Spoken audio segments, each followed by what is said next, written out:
de Transportes y Comunicaciones. ¿Cómo está? Buenas noches. Muy bien, muchas gracias y gracias por la invitación.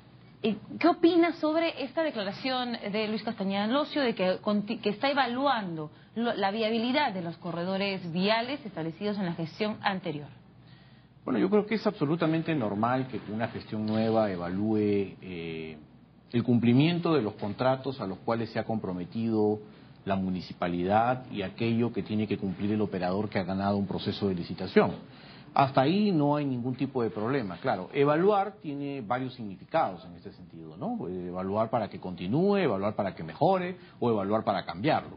En realidad, como no tenemos claro cuál es el panorama, no tenemos claro cuál es el plan que se va a seguir para este asunto de la ciudad de Lima, cualquier propuesta que se haga a estas alturas resulta simplemente como un anuncio, digamos así, ajeno a un plan estructurado de acción, ¿no? Entonces, creo que es indispensable que conozcamos exactamente cuál es la idea que tiene esta nueva gestión respecto de lo que se debe llamar transporte en la ciudad de Lima, ¿no? ¿Le parece suficiente estas declaraciones de Luis Castañeda Locio o debería dar más información? Bueno, a ver, desde la gestión, desde la campaña municipal ya no había pues mucha claridad respecto de lo que se pretendía hacer en relación al transporte.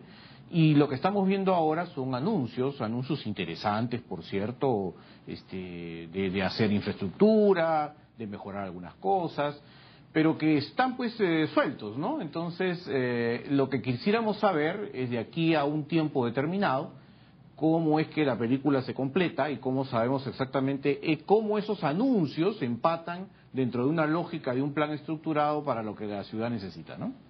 Ahora, cuando hablamos de corredores viales, muchas personas piensan en el corredor azul, piensan en el corredor de la avenida Javier Prado, pero había un plan extenso de corredores que ha dejado la gestión anterior y una de las propuestas del alcalde de Lima es extender el metropolitano por la vía de evitamiento, específicamente desde el trébol de Javier Prado en Surco hasta el Ovalo Javich en San Martín de Porres, y esto entraría en conflicto con un corredor que ya ha sido licitado en la gestión anterior. En su opinión, ¿esto es positivo, negativo? ¿Qué se debería hacer? Bueno, evidentemente no es positivo. Lo que pasa es que la falta de institucionalidad con la que se ha venido manejando el tema del transporte en la ciudad de Lima ha hecho que tengamos planes y contraplanes, ¿no? Efectivamente, tener corredores segregados tipo metropolitano en diversas partes de Lima fue parte del gran proyecto de corredores que tenía la administración del señor Castañeda cuando fue antes alcalde. Vino esta gestión que acaba de terminar y cambió la idea por estos corredores complementarios y cambió, por ejemplo, el tema de evitamiento para que se hiciera un cuarto carril, eliminando el tema de la posibilidad de un metropolitano por la vía de evitamiento. Entonces, ahora volvemos un poco a la versión inicial de estos planes y esto pues nos deja un sabor que no es el mejor, ¿no? Porque si no, siempre estamos intentando empezar algo pero nunca terminamos. Entonces, al final, por supuesto, pues entonces al final, ok, si teníamos claro que los corredores complementarios eran la idea, perfecto, vayamos adelante con todas las mejoras que uno le pueda poner, con las mejoras de vehículos, las mejoras de servicio, lo que uno quiera, pero ese es el plan, esa es la idea. Claro. Ahora, la diferencia es que la vía metropolitano en evitamiento no estaba licitada. Correcto. Estos corredores sí exacto. han pasado un proceso de licitación. Hay un contrato firmado efectivamente por operadores que han ganado este proceso, más allá de lo que haya podido suceder en el interín o en el proceso de la licitación. Pero justamente la institucionalidad tendría que hacer que la municipalidad haga que esos operadores que han ganado cumplan a pie juntillas con todo lo que diga el contrato. Es decir, yo no tengo por qué perdonarles nada. Así de sencillo, si el señor ganó bajo una regla de juego, pues que cumpla al 100% y que el servicio que la ciudad reciba sea el de calidad, el que esté esperando, ¿no? Y si no lo cumple, se toman las medidas correspondientes. Absolutamente, como cualquier contrato de prestaciones recíprocas, simplemente se rompe y entrará otra persona que tenga las suficientes pergaminos para poder cumplir con ese servicio. Ahora, el metropolitano ha solucionado un tema importante del transporte en la vía expresa, pero también ha tenido algunas críticas en el sentido de que no es suficiente, no beneficia a los suficientes usuarios. Hacer un metropolitano en la vía de evitamiento, en su opinión, ¿es favorable para Lima? Lo que pasa es lo siguiente, ¿no? La gestión que acaba de terminar efectivamente elevó la cantidad de personas que se transportan en el metropolitano, dejándola casi en 700.000 personas día, lo cual es muy interesante porque creo que hubieron mejoras sustantivas en el servicio, pero se quedó ahí. Y se quedó ahí porque tuvieron que haberse solucionado algunos otros temas que permitieran elevar la capacidad de transportación, poniendo más unidades, mejorando las frecuencias y cosas de esta naturaleza. Es decir, el sistema per se es bueno.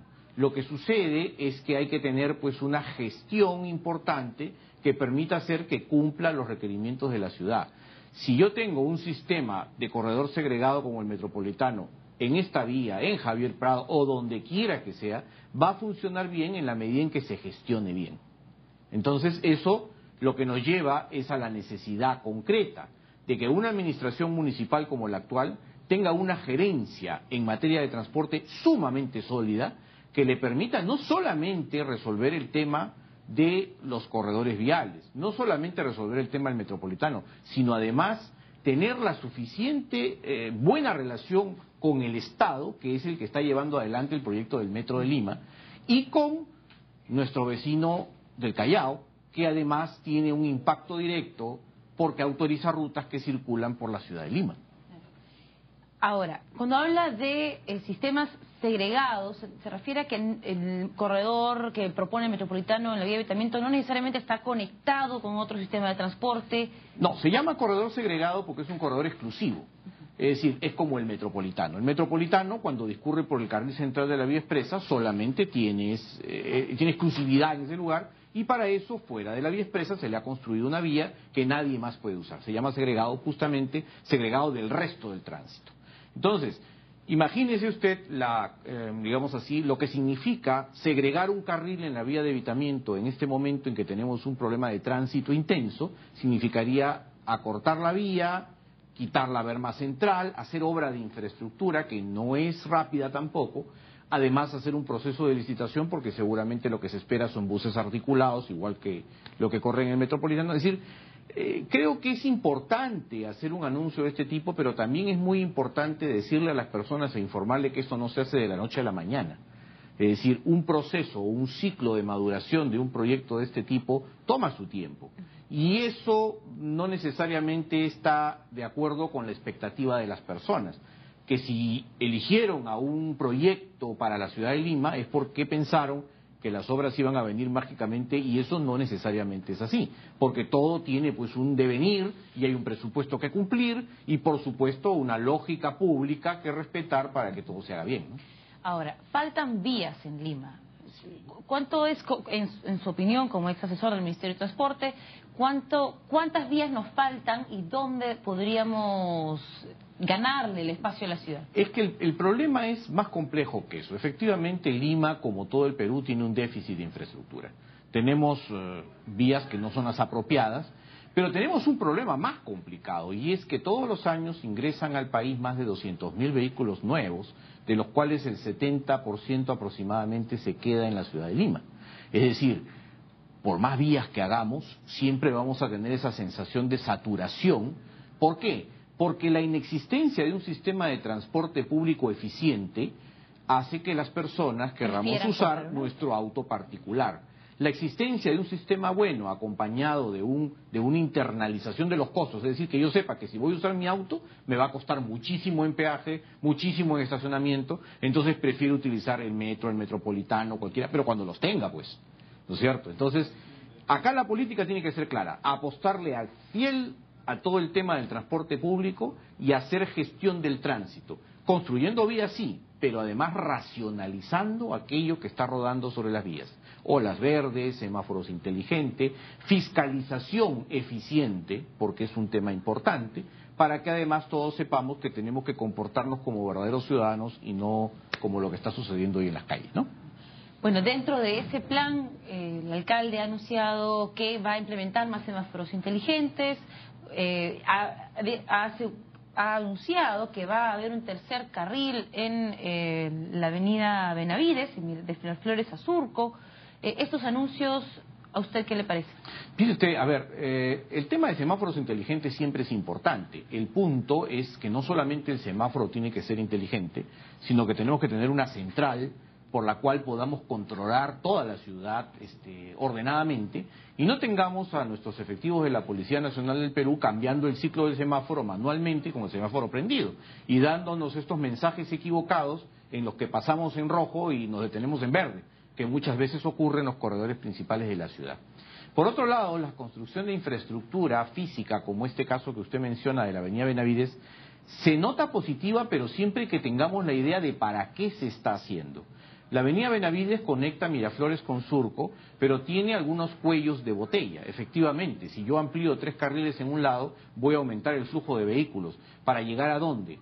Llego a la Panamericana Sur, donde voy a probablemente a generar un cuello de botella y me va a necesitar de una nueva solución de tránsito. Entonces yo creo que esto hay que mirarlo ya no de forma aislada, sino sistémicamente. Ok, yo amplío a 3 carriles la avenida Benavides, ¿para qué? Voy a aumentar el flujo de este punto a este punto y acá voy a tener una solución de tránsito de esta naturaleza que me va a permitir botar el tránsito hacia cierto lugar y esto está estudiado y va a funcionar. Si no, tenemos situaciones extrañas, ¿no? Si usted se fija, por ejemplo, para poner un ejemplo al público, en lo que es Javier Prado, cuando usted va digamos, de La Molina hacia San Isidro, usted se va a encontrar a la altura o antes de la vía expresa que los carros vienen y doblan por la avenida Nicolás Arriola. Entonces usted tiene vehículos que están saliendo de Nicolás Arriola queriendo cruzar y los otros vehículos están queriendo meterse en sentido diferente para entrar a la vía expresa. Entonces al final se forma un problema tremendo de tránsito justamente por una intersección que no ha sido proyectada correctamente, ¿no? Bueno, lo mismo ocurre en la Avenida México, donde para poder ir hacia la izquierda hay que dar vuelta en U. Hay que dar vuelta en U, efectivamente. Entonces, a veces pequeñas soluciones de tránsito podrían hacerle más fácil la vida a las personas, pero no necesariamente la gran obra de infraestructura es lo único que va a solucionar. Creo que es importante, sí, pero también hacer las cosas pequeñitas que nos van a, digamos, hacer la vida más tranquila, ¿no? Ahora, pareciera que existiera gran problema en Lima, que es que el Ministerio de Transporte tiene a cargo unos proyectos y la municipalidad tiene otros en temas de transporte. Por ejemplo, el Ministerio de Transporte tiene el tren eléctrico, la municipalidad implementó el metropolitano, intentó implementar estos corredores, pero no parecen estar conversando juntos en el desarrollo. Claro, el metro de Lima o el sistema de metro de Lima tiene 6 líneas ya definidas, son prioridad para la ciudad de Lima y están a cargo efectivamente del ministerio. Algunas, por ejemplo, el caso típico de la línea 3, este corredor azul de la avenida Arequipa está sobrepuesto sobre la línea 3. Ahora, no necesariamente tiene que ser, digamos así, una cosa o la otra. Pueden complementarse, pero en la medida en que se racionalice el resto de servicios. Yo le pongo un ejemplo, ¿no? Aquellas personas que están viendo hoy día las ventajas que le ha dado el tema del metro, llegando a San Juan del Lurigancho, pueden dar fe de cómo les ha facilitado los tiempos de viaje.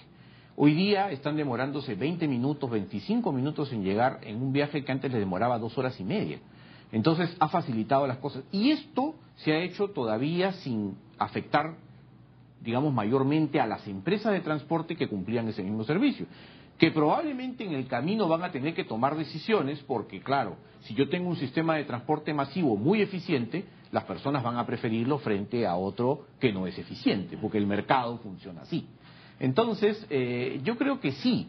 Necesita, y por eso mencionaba hace un rato, la Municipalidad de Lima de un sistema de gerencia muy sólido para que pueda conversar con el Ministerio. Porque mal que bien, un proyecto como el Metro de Lima en su línea 1 ha tenido un impacto, en la línea 2 va a tener más impacto todavía porque es subterráneo y va a haber que hacer una serie de construcciones que van seguramente a cambiar mucho del trazo de las cosas y se necesita mucha interacción con el Estado peruano. La magnitud de un proyecto como el metro hace necesaria la intervención del ministerio. Eso es imposible de evitar. Entonces, lo que le toca a la municipalidad es facilitar las cosas, hacer que el ministerio pueda cumplir su trabajo y además trabajar con los operadores de transporte que sí dependen de la municipalidad para alinearlos en el mismo sentido de lo que la ciudad necesita. Muchísimas gracias por estas apreciaciones. Gracias a ustedes por la invitación. Estuvimos conversando con Lino de la Barrera, experto